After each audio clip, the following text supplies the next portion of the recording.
નમસ્તે મિત્રો, હું છું સિદ્ધાર્થ છાયા.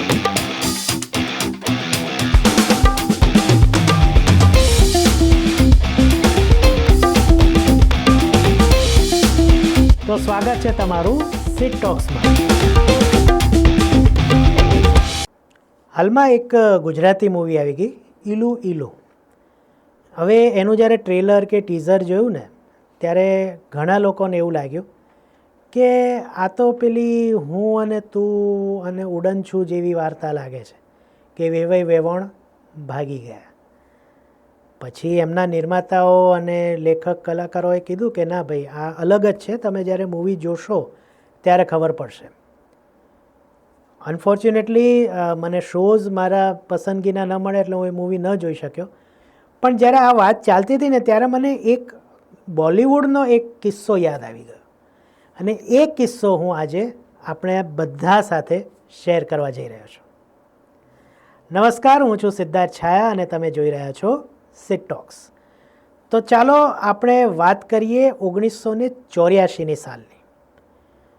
એ પહેલાં આપણે જ્યારે એ જગ્યાએ જઈએ 1984માં, એ પહેલાં એક રિક્વેસ્ટ છે કે જો તમે સિટ ટોક્સ પર વારંવાર આવો છો અને એન્ટરટેનમેન્ટને હોલિસ્ટિક અથવા તો બધી જ ઘણી બધી ચર્ચાઓ વિશે જાણવા માગો છો તો આ ચેનલને અત્યારે સબસ્ક્રાઈબ કરી દો. કોઈ કારણોસર નથી કરી તો અત્યારે કરી દો. પહેલી વાર આવો છો તો સબસ્ક્રાઈબ કરો જ. ચાલો, તો આપણે વાત કરીએ 1984માં, જેમાં ઈલુ ઈલુની વાત થઈ ને કે લોકોને ડાઉટ ગયો કે એકની એક સ્ટોરી છે તો કેમનું થશે, આપણે લોકો બોર ના થાય અથવા તો શું કરવા જોવે. એક જ વર્ષમાં 3 એવી મૂવી આવી હતી એ સમયે કે જેની સ્ટોરીનું મૂળ હોય ને, મૂળ બેઝ, જેમ કે આમાં એવું કહેવાતું કે વેવાઈ વેવણ ભાગી ગયા, આ એક બેઝ હતો.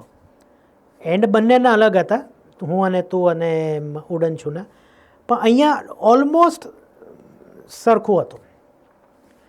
આટલું જ નહીં, આ 3 ફિલ્મ જ્યારે આવી ત્યારે તે વખતના મીડિયાએ એક એવી હવા ફેલાવી હતી કે આમાં જેની ફિલ્મ હિટ જશે ને એ બોલિવૂડનો બાદશાહ. 3 ફિલ્મો હતી, ઇન્કલાબ, આજ કા એમએલએ, રામ અવતાર અને યહ દેશ. ઇન્કલાબ આપણે જાણીએ છીએ એમ અમિતાભ બચ્ચનની મૂવી હતી. આજ કા એમએલએ રામ અવતાર એ રાજેશ ખન્ના હતા અને યહ દેશમાં જીતેન્દ્ર હતા. ત્રણેય પોલિટિકલ ડ્રામા. પોલિટિક્સ ઉપર આપણે ત્યાં બોલિવૂડમાં હવે ફિલ્મો બનવા લાગી છે, પણ એ સમયમાં બહુ ઓછી બનતી. આમાંથી યહ દેશ, જેમ મેં કીધું એ પ્રમાણે ઈલુ ઈલુ મારાથી નથી જોવાઈ, એમ યહ દેશ મેં હજી સુધી નથી જોઈ, પણ મેં થોડું સંશોધન કર્યું તો એમાં સહેજ અલગ સ્ટોરી છે. પેલા બેની સ્ટોરી હું તમને સહેજ કહી દઉં. એટલે એક હું તમને ઓલ લાઈન જ આપું છું કે એક સાવ ગરીબ વ્યક્તિ હોય અને પોતાનું રોજગારી માંડ માંડ ચલાવતો હોય. જેમ કે ઇન્કલાબમાં અમિતાભ બચ્ચનની પાઉંભાજીની લારી હતી, આજકા એમએલએમાં હેર ડ્રેસર હતા રાજેશ ખન્ના. એ કોઈક પોલિટિકલી કે એ રીતના નજરમાં કોઈ મોટા લીડરના આવી જાય છે અને એ લીડર એનામાં પોતાનું પોલિટિકલ રાઇઝ જોવે છે, એટલે એ બંદો પાછળ આવી જાય છે અને આ અમિતાભ અને રાજેશ ખન્નાને એનો ચહેરો બનાવીને આગળ લાવે છે. અને આ બંને સ્ટોરી લગભગ સેમ છે. જે મેં કીધું એ પ્રમાણે એ બંને એ જે તે સ્ટેટના મુખ્યમંત્રી પદ સુધી પહોંચી જાય છે. બંનેના એન્ડ અલગ છે, પણ એક કન્ક્લુઝન એવું થાય કે તમે કોકને મદદ કરીને આગળ આપીને મદદ કરીને આગળ લાવ્યા ને એ વ્યક્તિ તમારે માથે જ ચડી ગયો, એ પ્રકારની સ્ટોરી આ બંનેમાં હતી. યહ દેશમાં આખું જે કહેવાય ને કે હડતાલ ને યુનિયનગીરીને એ પ્રકારની સ્ટોરી હતી, પણ હતું તો એવું જ કે એક સામાન્ય માણસ આખો ધીમે ધીમે કેવી રીતના પોપ્યુલર થાય છે. બેઝ આ જ પ્રકારનો હતો. તો મેં કીધું એ પ્રમાણે આમાં એક હવા એવી એ વખતની મીડિયા દ્વારા ઊભા કરવામાં આવી હતી કે ભાઈ જેની ફિલ્મ હિટ જાય એ બાદશાહ. એ સમયે રાજેશ ખન્ના અને અમિતાભ વચ્ચે ઠંડુ યુદ્ધ પણ ચાલતું હતું, પણ અમિતાભ બચ્ચનની દરેક ફિલ્મો હિટ જતી હતી, એટલે ઇન્કલાબ હિટ ગઈ, એમાં કોઈ શંકા નથી. આજ કા એમએલએ રામ અવતાર ન થઈ હિટ અને યહ દેશ તો આઈ થિંક ભૂલાઈ જ ગઈ તરત. તો એનાથી એ તો સાબિત થઈ ગયું કે અમિતાભ બચ્ચન બોલિવૂડના બાદશાહ છે એ સમયથી જ. પણ પર્સનલી મેં 2 મૂવી જોઈ છે આ 3માંથી. હું અમિતાભનો અખંડ ભક્ત હોવા છતાં અને રાજેશ ખન્નાનો બહુ મોટો ટીકાકાર હોવા છતાં હું એ સ્વીકારું છું કે મને સ્ટોરી, સ્ક્રીન પ્લે, ડાયરેક્શનની દ્રષ્ટિએ મને આજ કા એમએલએ રામ અવતાર ખૂબ ગમી હતી ઇન્કલાબ કરતાં. ઇન્કલાબ માસ એન્ટરટેનિંગ મૂવી. ઇન્કલાબનો એક તમને અત્યારનો રેફરન્સ આપો. પેલું ક્રેઝી નામનો એક અત્યારે ટ્રેલર 2-3 છવાય છે, હવે એમાં 2 ગીતો આવ્યા છે. એક તો હમણાં ગોલીમાર ભેજે મેં હમણાં એક ગીત આવ્યું, એક પહેલાં આવ્યું હતું અભિમન્યુ ચક્રવ્યૂહ મેં ફસ ગયા હે તો, એ આ ઇન્કલાબનું ગીત છે.